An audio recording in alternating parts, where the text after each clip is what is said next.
Alright, hey guys. So today's video is a bit different. As you can probably hear, I'm just gonna talk a bit. Just want to chat, maybe rant a little bit about tennis, about things I've been thinking about. But first, about this practice session you're seeing. I'm playing with my friend Toco. He's a very talented player. His technique is quite amazing. He has all the shots, all-rounded, all-court player, I would say. He's fun to play with too, because sometimes he likes to fool around on the court. But yeah, you can just see us just warming up mini court. My goal for this session is try to get a lot of height over the net.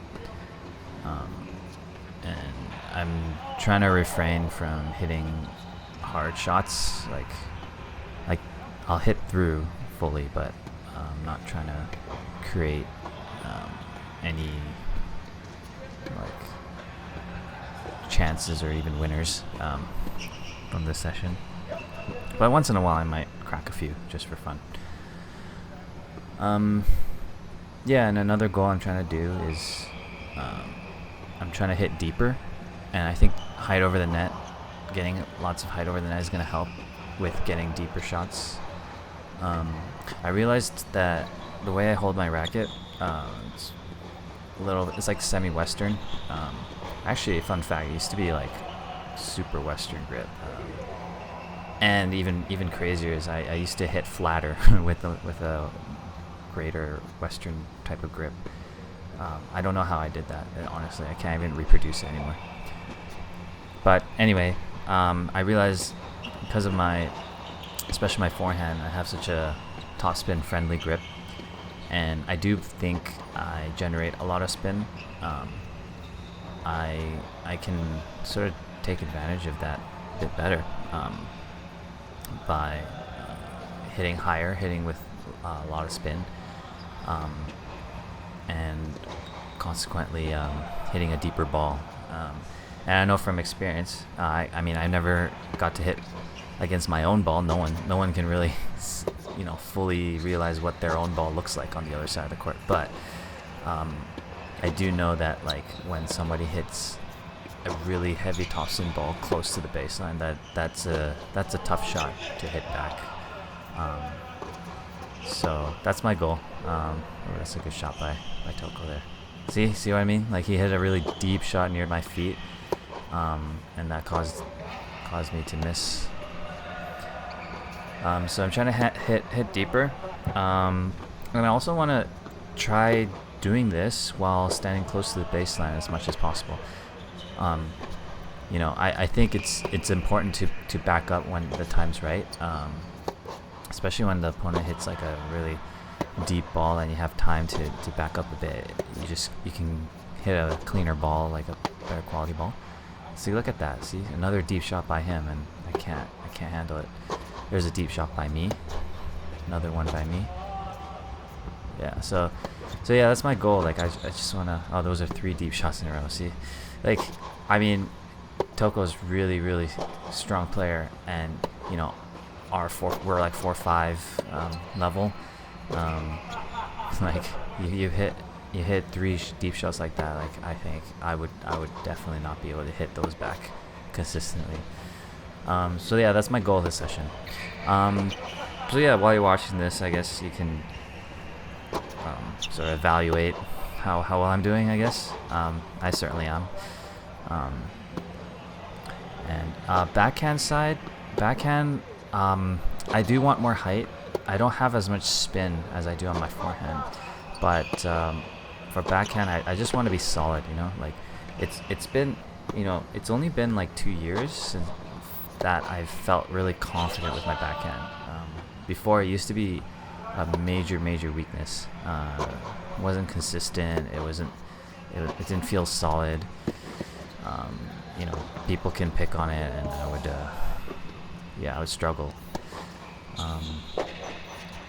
Yeah, so the backhand, just trying to be solid, keep it heavy, Height is better than hitting it low. Those are my goals. But yeah, other things I just kind of want to talk about. I've been thinking about this for a while actually. I've been playing a lot of doubles, right? As you can tell by my channel, it's mostly doubles now, especially since the tennis restrictions have lifted. It used to be like you can only play singles because of COVID, but yeah, I've been playing a lot of doubles now. And a lot of things I've noticed is that we don't have a large sample size to sort of, you know, evaluate what's happening in a match accurately. Like, what I mean by that is, you know, let's say we hit like 2 winners on the forehand in a set. It's only 2, right? 2 is a very small number, but I bet you that a lot of people, when they face an opponent who hits 2 winners to them in a set, like clean winners, backhand, let's say no winners, right? Like, from that, you're gonna think, wow, this guy's forehand is massive, right? That's just a simple example, right? Or like, let's say the guy aces you wide twice, right? And especially aces or winners, these are very memorable when we face them. Oh, sorry, we gotta see this. Yeah, there you go. Good. Great. He dealt the net play really well, Toco. Anyway, yeah, so especially winners, aces, you know, things like that. We tend to like emphasize them mentally. Like, if somebody aces you out wide, let's say, like, that's the shot you're gonna be kind of remembering, right, in the next set. Or those, like, the winners on the forehand. Those are the ones that you're like, you know, it hurts more, or like, not hurts more, but like it makes you feel. Oh, nice drop. It makes you feel sort of, you know, wary about it. You know, a little bit more careful about that, or those are the things that you're focusing on. But the reality is, like, maybe every time that your opponent served to your backhand, you actually lost more points, you know? Or maybe when you hit to his backhand, like he out-rallies you more, or you made errors, like, you don't know, right? Because they're not flashy. Ooh, missed a simple volley there. But, you know, they're not memorable. So it's easy to forget.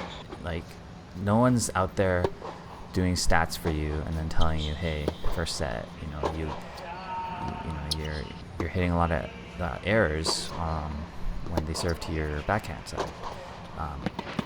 So yeah, so like overall, I think tennis players in a match, like, we don't have a lot of data to work with, right? However, you know, here's the other side of the coin, is that's all you got, you know? Like, if it's a new opponent, let's say someone you've never faced before, like, you don't have a lot of information, but you have hunches, right? Like, you have tiny clues that maybe you think, you know, oh, okay, this is the kind of player he is, this is his weakness, these are the shots that are causing me problems.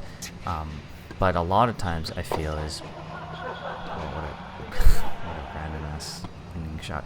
But a lot of times, like, you know, you don't have all the information. You don't have all the right answers. You don't have the true answer, you know? And yeah, so just wanted to mention that, like, you know, what can we do about that, you know? And I think, you know, here's a short answer, right? The short answer is it's experience. It's experience and this, like, big knowledge base of tennis, like that you're a part of, that you hear other people talking about, like, you know, professional players, like the way they hit, or like how do, like, top players handle certain situations, like, you know, why do they go cross court more often than down wide? so many things, right? So there's like this like golden rules of thumbs and just like a huge knowledge base of tennis. I think we have to rely a lot on that. And then depending on the opponent, you have to adjust. But a lot of it is experience. And here's an example I want to give you. So in doubles, in the context of doubles, I learned this year, this is quite recent, is that being passed down the line, it kind of, nobody likes that. It doesn't feel good to be passed down the line when you're at the net. When you're at the net, you're poaching and someone hits down the line. It doesn't feel good. But I bet you that you're not gonna get passed down the line like more than 2 or 3 times a set. Like really, it's not gonna happen that often, unless your partner's hitting like these floaty, like please kill me kind of serves. Like at a 4-0 plus level, like it's not gonna happen that much. What's gonna happen more often, like I would say, like 70% or more, is they're gonna try to hit cross court, and if let's say you get passed down the line twice, and that's what you're worried about, and you're no longer being as active at the net, like not trying to pinch the middle, not even fully committing to that approach anymore. That's how you lose matches. Like you might, when they go down the line and you're there waiting for them, you're gonna lose. Like you win that point, let's say, you predict, yes, he went down the line.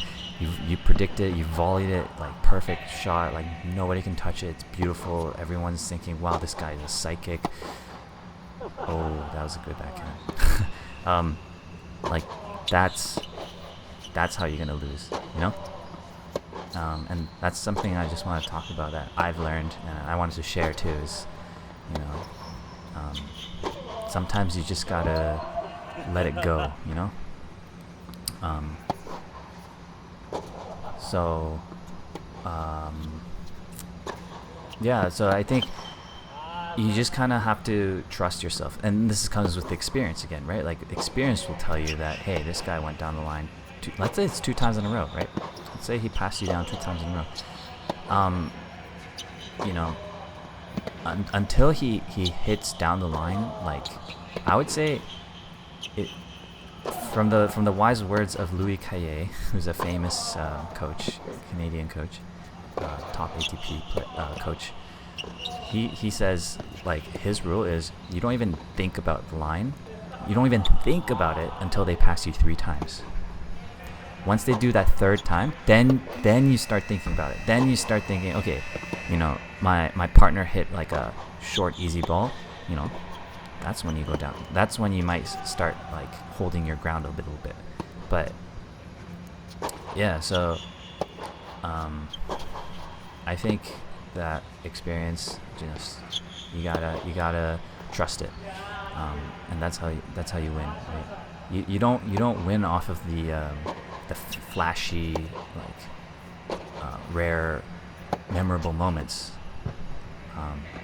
You win the long grueling statistical, like high percentage type of plays. You win by covering the middle, and then you hit a volley, and then the opponent touches it, but it doesn't go over the net. Like those aren't super flashy, right? Like it's not like a winning volley, like a winner volley. It's a winning volley, of course, but it's not a winner. But that's the majority of points, and I think that's how you should play. But yeah, that's kind of what I want to talk about. Time flew by so fast, but hey, if you enjoy this, let me know. I'll see if there's anything else I want to rant about. But thanks for watching. See you guys.